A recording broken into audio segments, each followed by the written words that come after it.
जय हिंद दोस्तों, मैं हूं राहुल और आप देख रहे हैं मिशन कंपटीशन। गाइस 1000 क्वेश्चन का ये वाला जो बुक है ना, ये आज मैंने इस बुक का रिव्यू करा। आप सभी काफ़ी ज़्यादा इसको अप्रिशिएट कर रहे हो और बिहार स्पेशल को लेकर बच्चों का काफ़ी ज़्यादा क्वेरी भी होता था, सर कुछ कराइए बिहार स्पेशल के लिए, करंट अफेयर्स लेके आइए, बिहार स्पेशल के लिए बुक्स लाइए। देखिए बिहार स्पेशल का बहुत सा बुक मार्केट में अवेलेबल है, इम्तियाज अहमद है, क्राउन पब्लिकेशन का है, बहुत सा है, लेकिन उतनी उतनी मोटी बुक जो है आप पढ़ भी रहे होंगे, लेकिन लास्ट टाइम में जब एग्जाम नजदीक आता है तो क्रंच टाइम में आपको चाहिए कहीं से कुछ गाइड मिल जाए या सिलेक्टेड या गेस्ट क्वेश्चन मिल जाए। तो इसको आप एक तरीके से गेस्ट क्वेश्चन बोल सकते हो। और स्पर्धा पब्लिकेशन का हमेशा से ये हिस्ट्री रहा है कि इसके द्वारा जो बिल्कुल एग्जाम जब मुंह पे होता है ना, सीडीपीओ का भी एग्जाम है तो इसके लिए निकाला गया और बीपीएससी दोनों के लिए इंक्लूड करके निकाला गया है। तो इसका लड़ता ही लड़ता है, मैं ये नहीं बोल रहा हूँ, स्टूडेंट्स का ये जो है कहनाम है, स्टूडेंट्स के द्वारा ये बोला जाता है कि इसमें से 10 से 12 क्वेश्चन 15 क्वेश्चन आता ही आता है। देखिए 28 से 30 क्वेश्चन तो बिहार स्पेशल का होता है और उसमें से 15-16 क्वेश्चन अगर आ रहा है, 50% क्वेश्चन अगर सिर्फ इस गेस्ट बुक से या गाइड बुक से अगर आ जा रहा है, तो आई डोंट थिंक सो कि बुरा यहाँ पे कोई सौदा है इस बुक को लेने में। अगर आपको मिल जाता है डेफिनेटली बुक ले लीजिए, नहीं मिल पाता है कोई बात नहीं, हमारे चैनल पे वीडियोस आती रहेंगी। आप देखिए आज हम हिस्ट्री का पहला वाला वीडियो लेके आ रहे हैं। देखिए इसमें टोटल हिस्ट्री का मैं बात कर रहा हूँ, हिस्ट्री का टोटल देखिए 360 इसमें क्वेश्चन है, जो कि आज हम डील करेंगे कितने, 120 क्वेश्चन आज हम डील करेंगे इस वाले बुक से, 120 क्वेश्चन आज हम डील करेंगे। ठीक है, आगे मैं बता दूं, बहुत से बच्चे ये बोल रहे हैं कि उनको पीडीएफ चाहिए, पीडीएफ चाहिए। तो भैया यहाँ मैं एक चीज़ बोलना चाहूँगा कि इस वाला जो ये 1000 क्वेश्चन का जो कलेक्शन है, सॉरी ये वाला थोड़ा सा आपको इसके लिए मिनिमम चार्जेस पे करने पड़ेंगे, ये थोड़ा फ्री वाला पीडीएफ नहीं है। ठीक है, इसको चार्जेस पे करने के लिए आप 9708351194 पे आप मैसेज करें, टेलीग्राम व्हाट्सएप कुछ भी करें, गूगल पे, फ़ोन पे, या तो फिर आप कुछ भी कर सकते हैं, इसी नंबर पे आप मैसेज करें, पेमेंट करें और फिर इसी नंबर पे व्हाट्सएप या टेलीग्राम कुछ भी आप करके स्क्रीनशॉट पेमेंट का लेकर हमें सेंड करें। आपको पेमेंट भेजने हैं 30 रुपीज़ के। ठीक है, ये 30 रुपीज़ का पेमेंट होगा और 1000 क्वेश्चन का आपको पूरा का पूरा पीडीएफ एक बार में मिल जाएगा। इसमें सब कुछ इंक्लूडेड है, history, polity, economics, Bihar special, विविध समसामयिकी, सब कुछ इसमें इंक्लूडेड है। 1000 क्वेश्चन में सारे के सारे हिट गेस्ट क्वेश्चन है स्पर्धा पब्लिकेशन की ओर से। टेलीग्राम पे हमसे जुड़ने के लिए आप यहाँ पे मिशन कंपटीशन टाइप करिए, इस वाले लोगों पे टैप करिए और हमारे साथ जुड़ सकते हैं। और भी अदर जो हमारे वीडियोस आते हैं जैसे प्रैक्टिस सेट वगैरह, वो सारे फ्री पीडीएफ होते हैं, वो आपको इसी चैनल पे मिलेंगे। 1400 प्लस से भी ज़्यादा बच्चे अभी हमारे साथ जुड़े हुए हैं, आप भी जुड़ के फ्री पीडीएफ्स का आनंद उठा सकते हैं। तो चलिए बिना देरी के फटाफट से वीडियो स्टार्ट करते हैं और आपको डिस्क्रिप्शन में भी नंबर मिल जाएगा कि इस नंबर पे आप मैसेज करके पीडीएफ पा सकते हैं बिहार स्पेशल के लिए। तो चलिए हमारा फर्स्ट क्वेश्चन आज का हम लेते हैं। फर्स्ट क्वेश्चन देखिए, पहले बिहार का इतिहास आप यहाँ देख लीजिए, यहाँ पे हेडिंग टाइटल आप देख सकते हैं। ठीक है, फर्स्ट क्वेश्चन है, मगध साम्राज्य में कलिंग का सर्वप्रथम विलय किस शासक ने किया था? तो सबसे पहले विलय जो है देखिए किसने करा था, महापद्मनंद ने, बी करेक्ट हो जाएगा। क्वेश्चन नंबर 2 देखते हैं क्या है, बिहार क्षेत्र में चर्चा सर्वप्रथम किस में मिलता है? बिहार क्षेत्र की चर्चा सबसे पहले किस में मिलता है? देखिए इसका चर्चा जो है ना, देखिए शतपथ ब्राह्मण ये जो ग्रंथ है इसमें मिलता है, ए करेक्ट हो जाएगा। नंबर 3 देखते हैं क्या बोल रहा है। नंबर 3 हमें बोल रहा है, निम्नलिखित में से किस विदेशी यात्री ने बिहार की यात्रा की थी? तो बिहार की यात्रा करी थी देखिए किसने, तो फाहियान ने भी करा था, मेघस्तनी जी ने भी करा था, ह्वेनसांग ने भी करा था, यानी कि ऑल ऑफ दीज। क्यों? नालंदा विश्वविद्यालय यहाँ पे था, तो ये सब के सब यहाँ पे शिक्षा ग्रहण करने के लिए आए थे, तो ऑब्वियसली बिहार का तो भ्रमण करेंगे ही। 4 नंबर, बिहार में किस स्थान पर भारतीय राष्ट्रीय कांग्रेस का 1922 में अधिवेशन हुआ था? देखिए बिहार में इनका अधिवेशन कहाँ हुआ था, तो गया में हुआ था। अच्छा कमेंट करके बताइए गया अधिवेशन में कौन अध्यक्ष थे? ठीक है। 5 नंबर, शेरशाह के मकबरे का निर्माण किसने करवाया था? देखिए शेरशाह के मकबरे का निर्माण किसने करवाया? शेरशाह सूरी ने स्वयं, एक करेक्ट हो जाएगा। नंबर 6, दूसरी बौद्ध संगीति कहाँ आयोजित हुई थी? देखिए दूसरी बौद्ध संगीति जो है ना, कहाँ, वैशाली में आयोजित हुई थी, बी वाला हमारा यहाँ बिल्कुल ही करेक्ट हो जाएगा। नंबर 7 देखते हैं, प्रसिद्ध ऐतिहासिक स्थल चौसा बिहार के किस जिले में है? तो ये चौसा जो है ना, देखिए कहाँ है, ये बक्सर में है, ए वाला हमारा यहाँ सही हो जाएगा। नंबर 8, प्रसिद्ध स्वतंत्रता सेनानी जयप्रकाश नारायण का जन्म स्थान निम्नलिखित में से कहाँ है? देखिए इनका जन्म स्थान की बात करें तो ये है देखिए सिताब दियारा में, ए वाला सही हो जाएगा। नंबर 9, पटना के गोलघर की स्थापना किसने की थी? ठीक है, पटना गोलघर की स्थापना जो हुई थी देखिए ये करा था जॉन गास्टिन ने। अच्छा क्यों करा गया था? तो देखिए उस समय अनाज के भंडारण के लिए करा गया था, क्योंकि बारिश होता था या अकाल जब पड़ता था तो अनाज का जो शॉर्टेज हो जाता था, तो उस चीज़ के प्रॉब्लम को सॉल्व करने के लिए पटना गोलघर का निर्माण किया गया था। ठीक है, ये क्वेश्चन आता है तो बता दीजिएगा कि अनाज के भंडारण के लिए, राइट। चलिए क्वेश्चन नंबर 10 देखते हैं क्या बोल रहा है, पूर्वी चंपारण जिले में केसरिया नामक स्थान से निम्नलिखित में से किस धर्म से संबंधित पुरातात्विक साक्ष्य प्राप्त हुए हैं? तो ये पुरातात्विक साक्ष्य जो प्राप्त हुए हैं ये बौद्ध धर्म से रिलेटेड हुए हैं, बी वाला सही हो जाएगा। नेक्स्ट देखते हैं, चलिए 11 नंबर क्या बोल रहा है, देखिए 11 में बोल रहा है कि 1912 ईस्वी में बिहार में सबसे पहले कांग्रेस का अधिवेशन निम्नलिखित में से कहाँ पर आयोजित हुआ था। तो इसका अधिवेशन सबसे पहले अगर हम बात करें जो आयोजित हुआ था वो हुआ था कहाँ, तो बांकीपुरा में। ए वाला सही हो जाएगा हमारा। देखिए क्वेश्चन नंबर 12, निम्नलिखित में से किसका संबंध चंपारण सत्याग्रह से नहीं था। तो चंपारण सत्याग्रह से संबंध जिनका नहीं था वो था देखिए जयप्रकाश नारायण जी, ठीक है, राजेंद्र प्रसाद, ब्रजकिशोर प्रसाद और अनुग्रह नारायण सिंह, इन सब का रिलेशन था। 13 नंबर देखते हैं, गांधी जी किसके आग्रह पर चंपारण आए थे। तो गांधी जी चंपारण आए थे राजकुमार शुक्ल जी के आग्रह पे। एक करेक्ट हो जाएगा। 14, 1942 के आंदोलन के दौरान बिहार के किस जिले को कुख्यात जिला घोषित किया गया था। तो बिहार के जिस जिले को कुख्यात जिला घोषित किया गया था वो देखिए सारण था, ठीक है, डी वाला करेक्ट हो जाएगा, बहुत ज़्यादा डिस्टर्ब जिला था उस टाइम में। 15 देखते हैं, बिहार में धातु प्रस्तर युग अवशेष मिले हैं कहाँ से। तो ये अवशेष मिले हैं कहाँ से, तो लौरिया अरेराज चंपारण से, लौरिया नंदनगढ़ चंपारण से और रामपुरवा चंपारण से, यानी कि ऑल ऑफ दीज उपयुक्त सभी, डी करेक्ट हो जाएगा। 16, पाल शासकों के बारे में जानकारी मिलती है कहाँ से। तो इनके बारे में जानकारी मिलती है वो देखिए कहाँ से, तो देवपाल में मुंगेर अभिलेख से, नारायण पाल का भागलपुर ताम्र अभिलेख से और महीपाल प्रथम के नालंदा एवं मुजफ्फरपुर अभिलेख से, यानी कि ऑल ऑफ दीज हमारा करेक्ट आंसर हो जाएगा। 17 नंबर देखते हैं क्या बोल रहा है, देखिए बिहार के लिए सर्वाधिक प्राचीन साहित्य स्रोत कौन सा है। सबसे प्राचीन साहित्य स्रोत जो है वो है अथर्ववेद, ए करेक्ट हो जाएगा। 18 देखते हैं, बिहार में स्थित महाजनपदों के बारे में जानकारी कहाँ से मिलती है। तो इनके बारे में जानकारी मिलती है, वो मिलती है कहाँ से, अंगुत्तर निकाय से, बी सही हो जाएगा। 19, बिहार में बड़े पैमाने पर उत्खनन कार्य करवाने वाला तथा कई प्राचीन स्थलों की खोज करने वाला पुरातत्वविद कौन था। तो अगर उसकी हम बात करें वो देखिए कनिंघम जी थे, डी वाला सही हो जाएगा। 20, नालंदा स्थित बड़गांव नालंदा महाविहार का पता किसने लगाया। तो इसका पता लगाया था किसने, मैकेंजी ने, डी वाला हमारा एब्सोल्यूट करेक्ट हो जाएगा। नंबर 21 देखते हैं क्या बोल रहा है, नालंदा स्थित बड़गांव पुरातत्ववेत्ता कनिंघम ने बिहार में क्या खोजा था। मतलब यहाँ बात हो रही है बिहार में खोज की किस चीज़ की। तो उन्होंने खोज करी थी देखिए किसकी, तो केसरिया स्तूप चंपारण की, वैशाली अरेराज का अशोक स्तंभ और बासठ के अवशेषों के आधार पर वैशाली के प्राचीन स्थल, यानी कि ऑल ऑफ दीज, डी वाला सही हो जाएगा, उपरोक्त सभी। चलिए 22 नंबर देखते हैं, विदेह के राजा जनक ने निष्का या स्वर्ण या सतनाम उपहार में दिए, यहाँ कहाँ वर्णित है। तो ये जो वर्णित है ये है बृहदारण्यक उपनिषद में, ए करेक्ट हो जाएगा। 23, बिहार से प्राप्त मौर्य अभिलेख की लिपि कैसी है। तो इसकी जो लिपि है वो है देखिए ब्राह्मी लिपि है, सी वाली करेक्ट हो जाएगा। 24, मुल्ला बहबहानी जो है ये यात्री था कहाँ का। तो ये यात्री था देखिए भैया ईरान से ये था, सी वाला करेक्ट हो जाएगा। 24, 68, गया से एक मंदिर का भग्नावशेष प्राप्त हुआ है, इसके दीवारों पर कथा दृश्य अंकित है किसकी। तो इसकी दीवारों पर जो कथा दृश्य अंकित है वो देखिए रामायण की है, सी वाला सही हो जाएगा। नंबर 26, बिहार में आदि मानव के उपस्थिति के कारण साक्ष्य कहाँ से प्राप्त हुए हैं। तो ये जो साक्ष्य प्राप्त हुए हैं देखिए ये मुंगेर एवं नालंदा से हुए हैं, बी वाला सही हो जाएगा। 27, बिहार में चिरांद यानी कि सारण एवं चेचर वैशाली से किस युग के अवशेष प्राप्त हुए हैं। तो ये जो अवशेष की अगर हम बात करें ये हुए हैं देखिए नव प्रस्तर युग से, डी वाला सही हो जाएगा। नंबर 28, बिहार में ताम्र प्रस्तर युग के प्रवर्ती चरण के अवशेष कहाँ से प्राप्त हुए हैं। तो इसके जो अवशेष प्राप्त हुए हैं ये देखिए चिरांद से हुए हैं, चेचर वैशाली से हुए हैं और सोनपुर और मनेर से हुए हैं, यानी कि ऑल ऑफ दीज, यानी कि डी वाला हमारा सही हो जाएगा।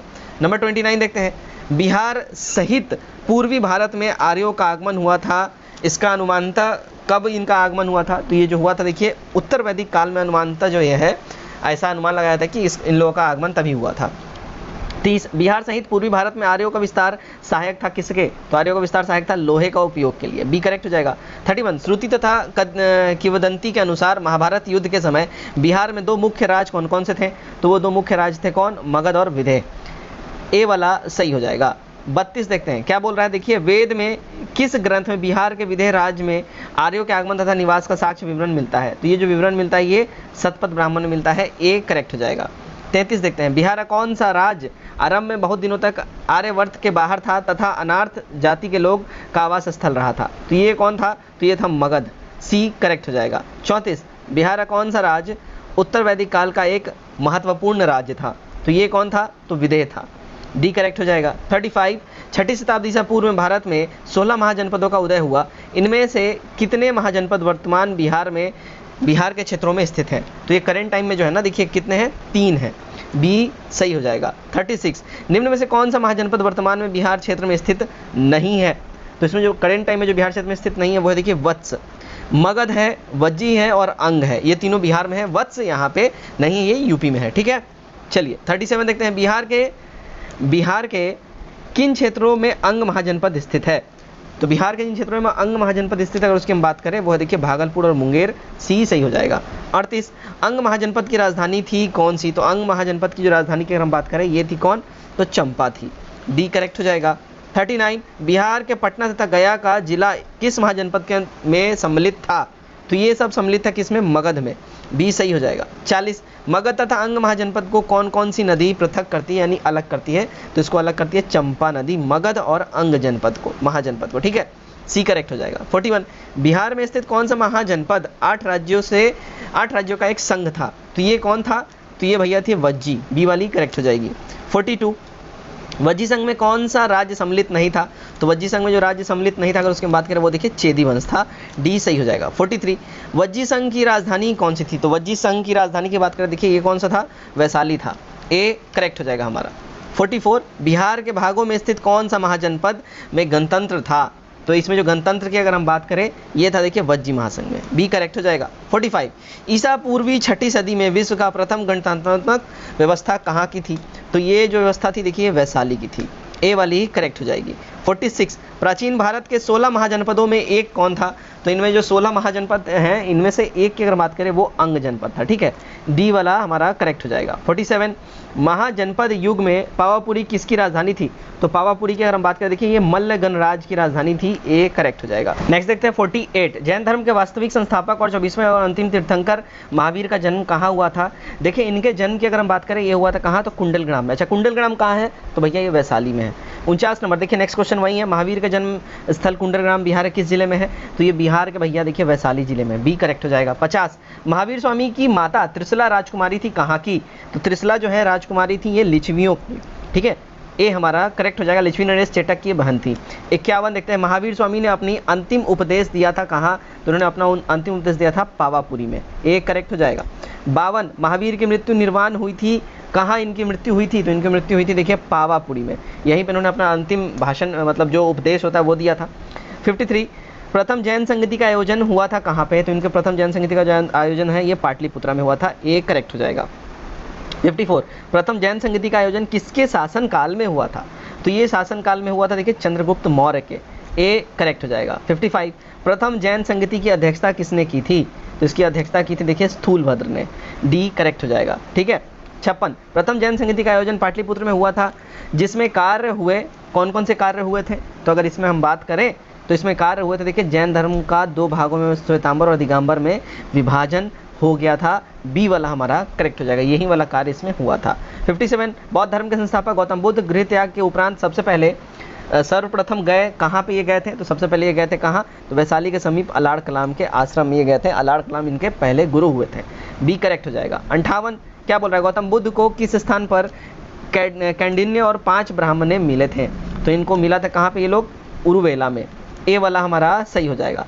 59 देखते हैं गौतम बुद्ध किस नदी किनारे ज्ञान की प्राप्ति हुई थी गौतम बुद्ध को? तो गौतम बुद्ध को जो है ना देखिए निरंजना नदी किनारे ज्ञान की प्राप्ति हुई थी, बी सही हो जाएगा। 60 राजगिरी में आयोजित प्रथम बौद्ध संगति में कौन से कार्य हुए थे? तो उसमें जो कार्य की हम बात करें बौद्ध की शिक्षाओं का संकलन सूत और विनय पिटक में, यानी सूत पिटक और विनय पिटक में इनका संकलन हुआ था, बी करेक्ट हो जाएगा। एक द्वितीय बौद्ध संगति का आयोजन वैशाली में हुआ, इनमें किए गए कार्य कौन कौन से थे? तो इनमें किए गए कार्य देखिए बौद्ध धर्म 2 भागों में स्थाविर और महासंघिक के रूप में विभाजित हो गया था, तो ए वाला हमारा यहाँ सही हो जाएगा। सेकंड तृतीय बौद्ध संगति का आयोजन पाटलिपुत्र में हुआ, इनमें किए गए कार्य क्या थे?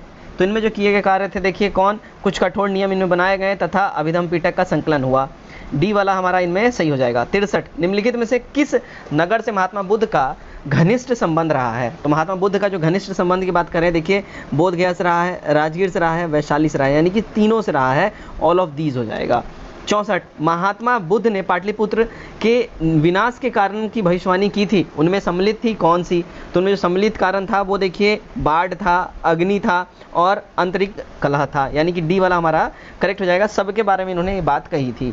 65 महाभारत तथा पुराणों के अनुसार मगध का सबसे पहला राजवंश कौन था? तो मगध का सबसे पहला राजवंश था देखिए बृहदत्त वंश, ए करेक्ट हो जाएगा महाभारत और पुराणों के अनुसार। ठीक, 66 मगध जनपद का संस्थापक कौन था? तो मगध जनपद का संस्थापक की अगर हम बात करें वो था देखिए बृहदत्त तथा जरासंध, ठीक है, ए करेक्ट हो जाएगा। 67 मगध साम्राज्य का वास्तविक संस्थापक कौन था? तो मगध साम्राज्य का वास्तविक संस्थापक बिंबिसार हुआ, ए करेक्ट हो जाएगा। 68 बिंबिसार एवं अजातशत्रु किस वंश के थे? तो इन दोनों जो थे देखिए हर्यक वंश से रिलेटेड थे, ए करेक्ट हो जाएगा। 69 बिंबिसार ने किस राजकुमारी के साथ विवाह किया था? तो बिंबिसार के पत्नी का जो नाम था देखिए इसने कौशल देवी से भी करा था, चिलन्ना से भी करा था और खेमा से भी करा था, यानी कि डी हमारा करेक्ट हो जाएगा। इनकी ये तीनों रानियां थी बिंबिसार की, ठीक है। चलिए 70 नंबर देखते हैं। बिंबिसार ने बृहदत्त को पराजित कर कौन सा राज्य जीता? तो इसने पराजित कर राज्य जीता था वो था अंग, ए करेक्ट हो जाएगा। 71 हर्यक वंश का दूसरा शासक कौन था? तो हर्यक वंश का जो दूसरा शासक हुआ है देखिए अजातशत्रु हुआ है, ए वाला हमारा करेक्ट हो जाएगा। नेक्स्ट देखते हैं 72 राजगीर में दुर्ग तथा स्तूप की स्थापना किस मगध शासक ने की? तो ये जो इसकी स्थापना करी गई थी ये करा गया देखिए अजातशत्रु के द्वारा, बी सही हो जाएगा।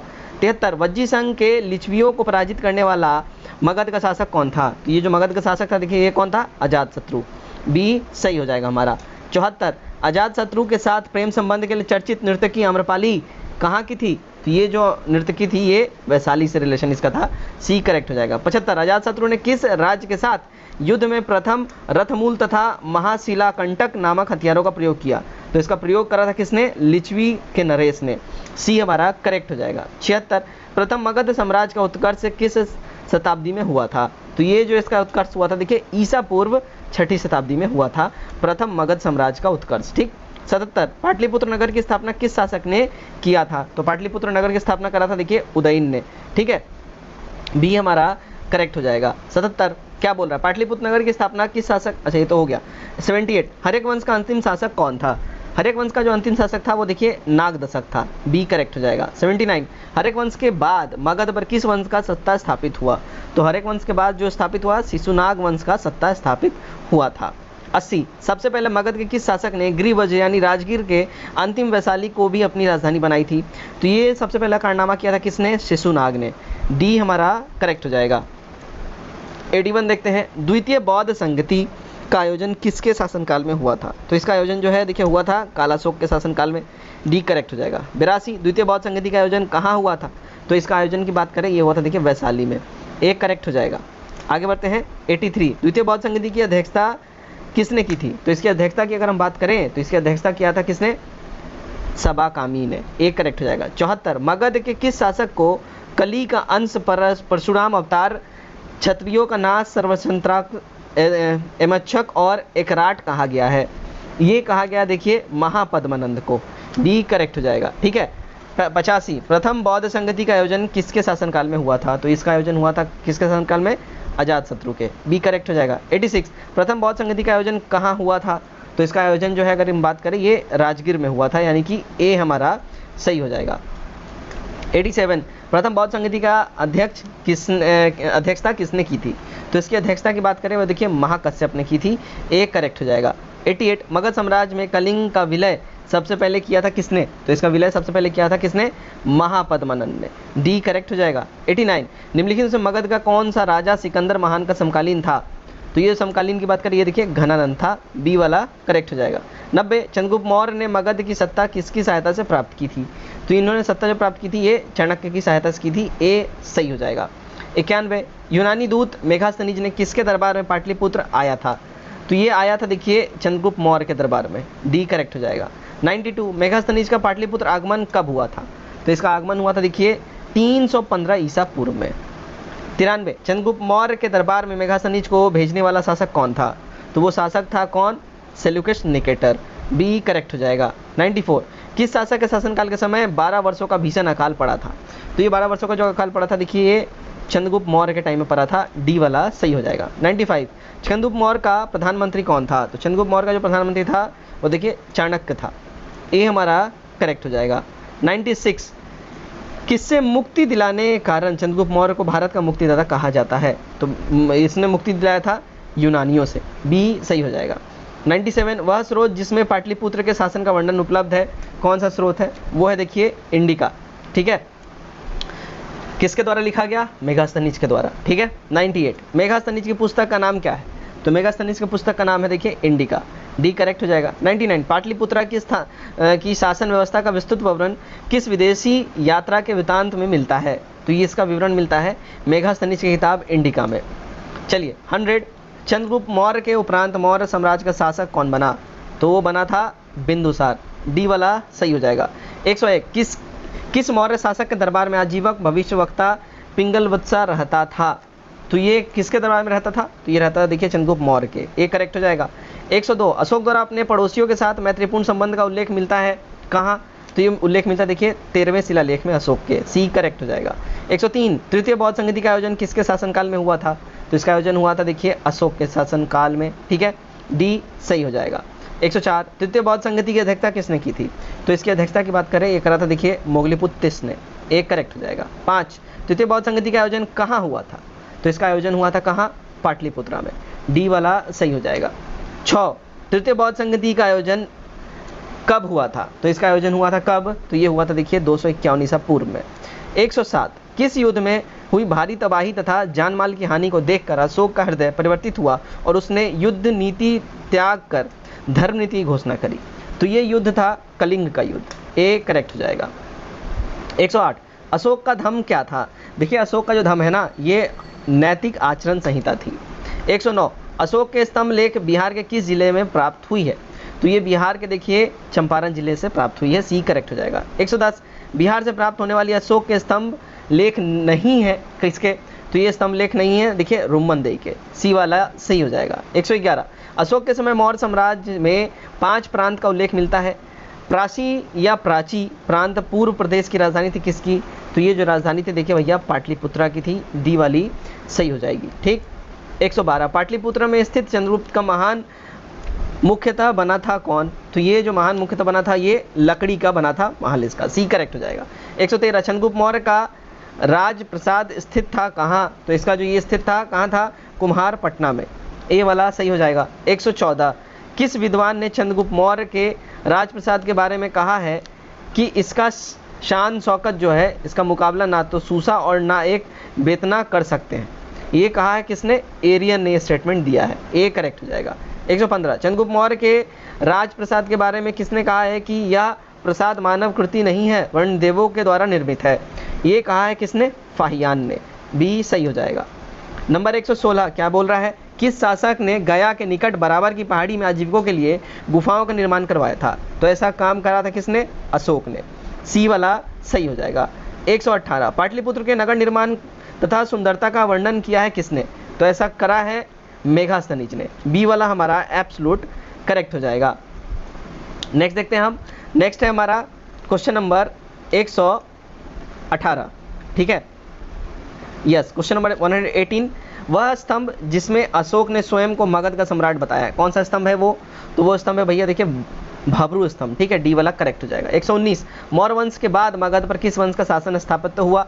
तो इसके बाद जो शासन स्थापित हुआ वो शुंग वंश का हुआ, बी वाला सही हो जाएगा, ठीक है। चलिए 120 देखते हैं, आज का हमारा आखिरी क्वेश्चन, ठीक है, बाकी जो है आगे हम लोग कल से कंटिन्यू करेंगे।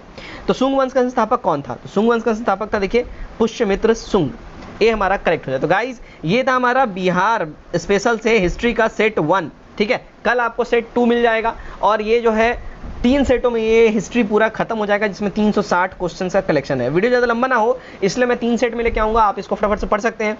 देखिए इसका PDF जो है टेलीग्राम पे देखिए फ्री अवेलेबल नहीं है, इसके लिए आपको मिनिमम जो चार्ज है 1 टाइम पेमेंट करना पड़ेगा जस्ट 30 रुपीज़ और आपको पूरा का पूरा 1000 जो ये क्वेश्चन का पूरा संग्रह है यह आपको प्राप्त हो जाएगा। ओके, नंबर मैं आपको फिर से एक बार बता दूं तो नंबर है हमारा 9708351194, ये नंबर पे आप जो है पेमेंट आप कर सकते हो गूगल पे, फ़ोन पे, कैसे भी, और स्क्रीनशॉट लेके आप हमें टेलीग्राम या व्हाट्सएप कहीं भेजें और वहीं पे हाथों हाथ आपको PDF सारे की सारी सेंड कर दी जाएगी। तो गाइज आज के इस वीडियो में बस इतना ही, till then take care, bye bye and God bless.